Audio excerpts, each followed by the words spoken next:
Hello friends, competitive classes by Barkha में आपका बहुत बहुत स्वागत है।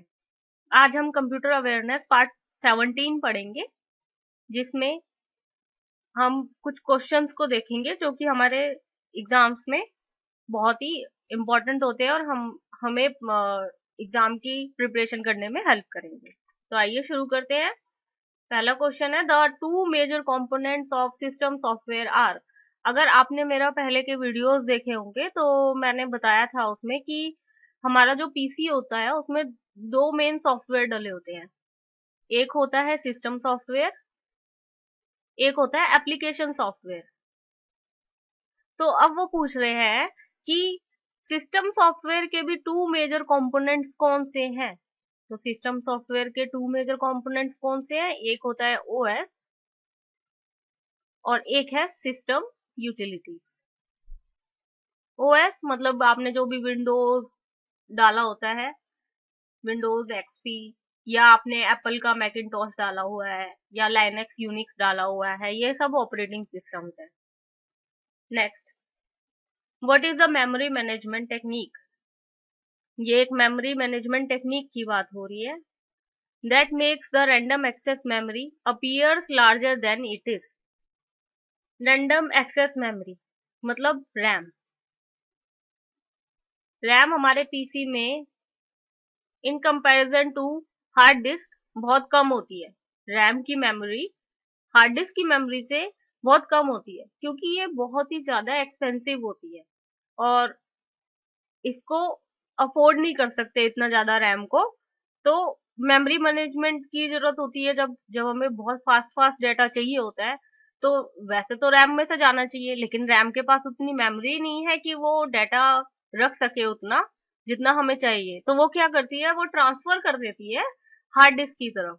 जितना भी डाटा हमें जल्दी जल्दी चाहिए वो थोड़ा डाटा वहां से ट्रांसफर कर देती है हार्ड डिस्क की तरफ। हार्ड डिस्क मतलब रैम के लिए वो वर्चुअल मेमोरी हो गई, रैम की तरफ से वो वर्चुअल मेमोरी हो गई। तो मेमोरी मैनेजमेंट टेक्निक कौन करता है? वैसे वैसे मेमोरी मैनेजमेंट टेक्निक जो होता है, मेमोरी मैनेजमेंट जो होता है वो ऑपरेटिंग सिस्टम की तरफ से होता है। लेकिन ऑपरेटिंग सिस्टम जब कर रहा होता है ये, तो जब रैम के पास जगह नहीं बचती या कम जगह होती है या उसको मेमोरी मैनेजमेंट करना होता है, तो वो क्या करता है, वो वर्चुअल मेमोरी में डाटा ट्रांसफर कर देता है। वर्चुअल मेमोरी उस टाइम के लिए कौन हो जाता है, कहीं तो रखेगा वो, तो वो हार्ड डिस्क में रखता है।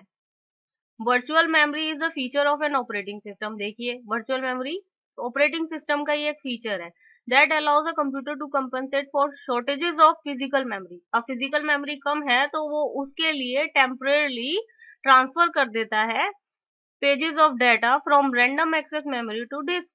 डिस्क स्टोरेज मतलब हार्ड डिस्क में ट्रांसफर कर देता है, रैम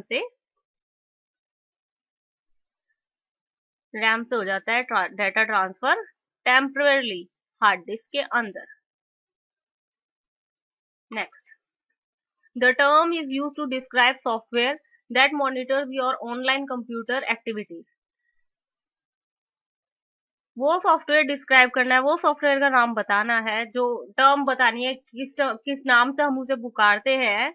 जो that the term use to describe software that monitors your online computer activities. मतलब आपने अपना फेसबुक खोल रखा है, आपने अपना पीसी पे अपना जीमेल खोल रखा है, या आपने अपनी पिक्चर्स खोल रखी है, या आप कोई वीडियो देख रहे हैं, ये सब एक्टिविटीज की जो इंफॉर्मेशन देने देता है, ऐसे दे रहा है, ये हो रहा है सब कुछ।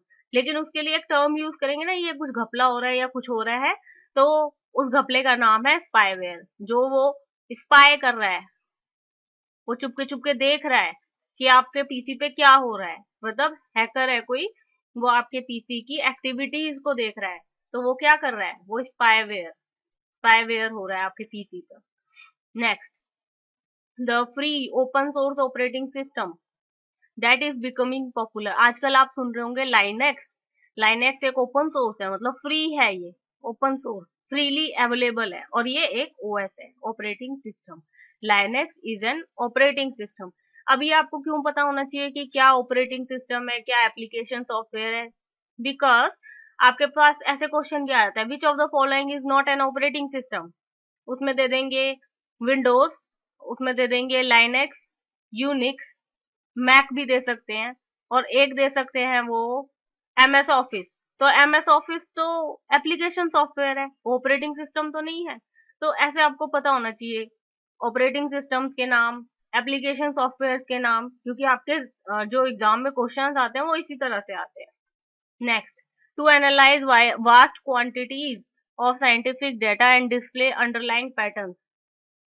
देखिए, सुपर कंप्यूटर सबसे ज्यादा पावरफुल कंप्यूटर जो होता है वो सुपर कंप्यूटर होता है। सुपर कंप्यूटर जैसे रॉकेट साइंस है, रॉकेट जो भेजे जाते हैं उसमें सुपर कंप्यूटर्स का यूज होता है। मेन फ्रेम कंप्यूटर्स वो कंप्यूटर्स होते हैं, इसके नीचे आएंगे मेन फ्रेम कंप्यूटर। वो क्या होते हैं, वो बैंक्स वगैरह में यूज किया जाता है। तो हमारा जो एनालाइज करे vast quantities of scientific data को, ठीक है, तो वो कौन सा होगा कंप्यूटर, वो सबसे पावरफुल कंप्यूटर होगा। और सबसे पावरफुल कंप्यूटर कौन सा होगा, सुपर कंप्यूटर। नेक्स्ट, H1, ये H1, ऐसे H2, आप टैग देखते होंगे, ये सब HTML के टैग हैं। बॉडी,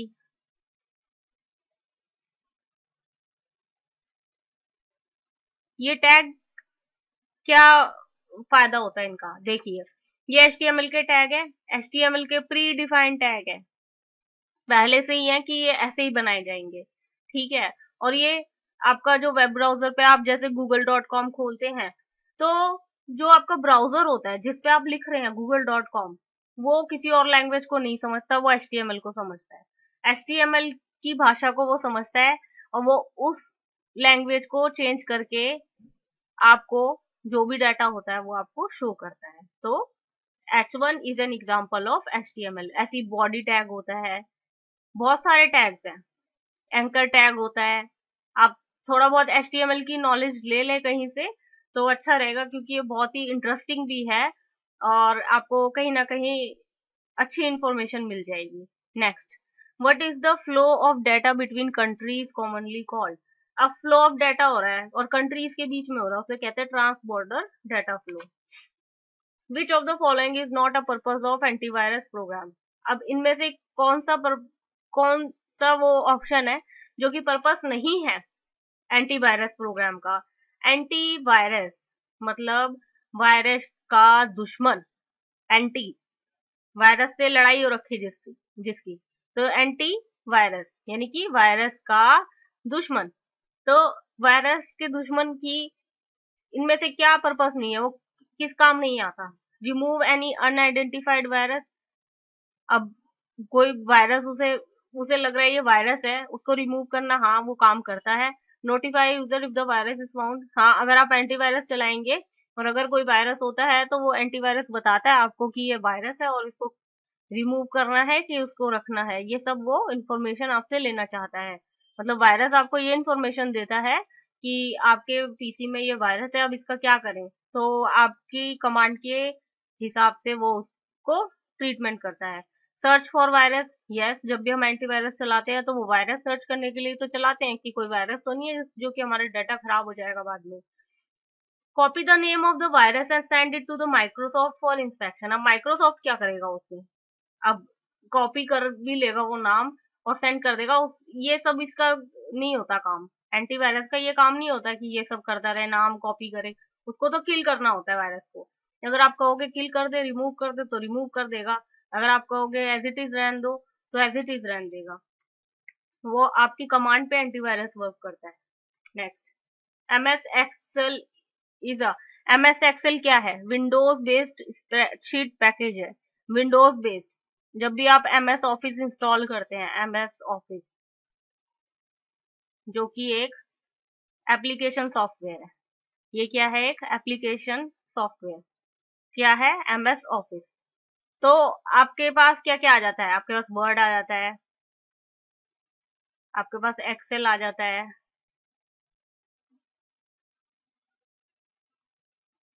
आपके पास पावर पॉइंट आ जाता है, पीपीटी।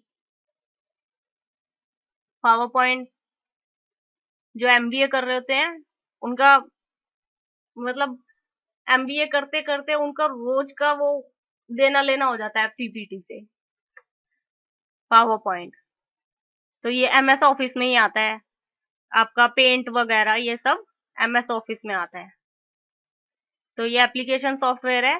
तो एमएस एक्सेल क्या हुआ फिर, विंडो बेस्ड हो गया, और स्प्रेडशीट पैकेज है ये। अब modem is necessary if you want to. Modem कब जरूरी होता है, जब आप कनेक्ट करते हैं अदर कंप्यूटर से या इंटरनेट से।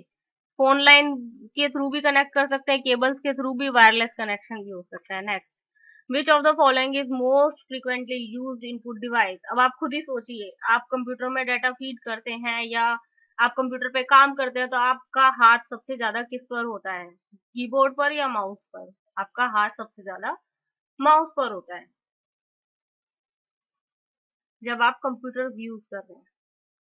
Most frequently used input device, अगर आप कंप्यूटर पे काम कर रहे हैं तो मोस्ट फ्रिक्वेंटली आप माउस को यूज करते हैं। अगर यहाँ पे कीबोर्ड भी होता तब भी आप माउस लिखते हैं, क्योंकि आप माउस को ज्यादा यूज करते हैं। एक टाइपिस्ट ही कीबोर्ड को ज्यादा यूज करता है, वैसे आमतौर पर ज्यादातर लोग माउस को ही यूज करते हैं। टच स्क्रीन, अगर फोन की बात होती तो हम बोल भी सकते थे, या क्वेश्चन में कुछ ऐसी टर्म लिखी होती। स्कैनर, स्कैनर तो स्कैनर, प्रिंटर ये तो कम ही यूज किया जाता है, माइक्रोफोन भी कम यूज किया जाता है, तो ये तीनों ऑप्शन नहीं है, हमारा ऑप्शन है mouse. Which of the following computer types is most powerful. इनमें से कौन सा कंप्यूटर टाइप है जो कि सबसे ज्यादा पावरफुल है, वो है professional work station, internet appliance, desktop computer, network computer. ये सब इतने पावरफुल नहीं होते जितना प्रोफेशनल वर्क स्टेशन होता है। Which of the following runs on a computer's local computer? User के लोकल कंप्यूटर पे रन करता है इनमें से क्या। And use to request and display web page. Web page display करने के लिए मैंने क्या बताया आपको, HTML टैग के थ्रू वेब पेज डिस्प्ले होते हैं। और किस पर होते हैं, किसके ऊपर होते हैं, जो होता है वो होता है ब्राउजर, ब्राउजर के ऊपर। ब्राउजर की कौन सी लैंग्वेज को समझता है, HTML, hyper text markup language को वो समझता है। तो इसका आंसर क्या हुआ, वेब ब्राउजर, क्योंकि वो डिस्प्ले करता है वेब पेज। जो आप है यूजर, आपने रिक्वेस्ट किया किसी वेब पेज के लिए, जैसे आपने आपको कॉल लेटर डाउनलोड करना है और आपने ibps.in टाइप किया। आपने ibps.in किस पे टाइप किया, आपने ब्राउजर पे किया। नेक्स्ट,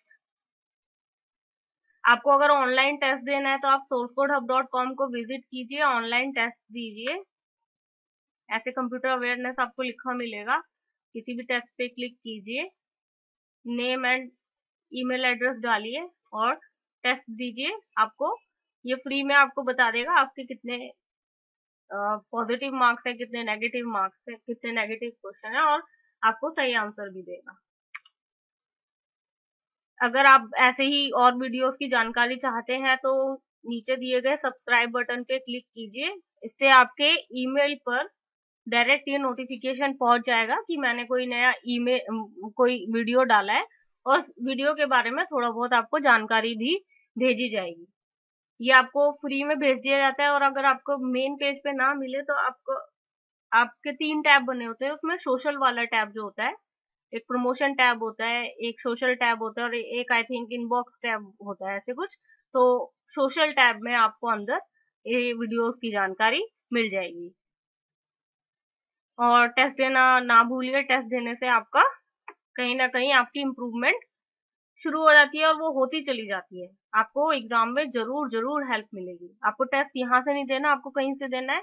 आपको जोन सी पसंद है साइट, वहां से टेस्ट दीजिए।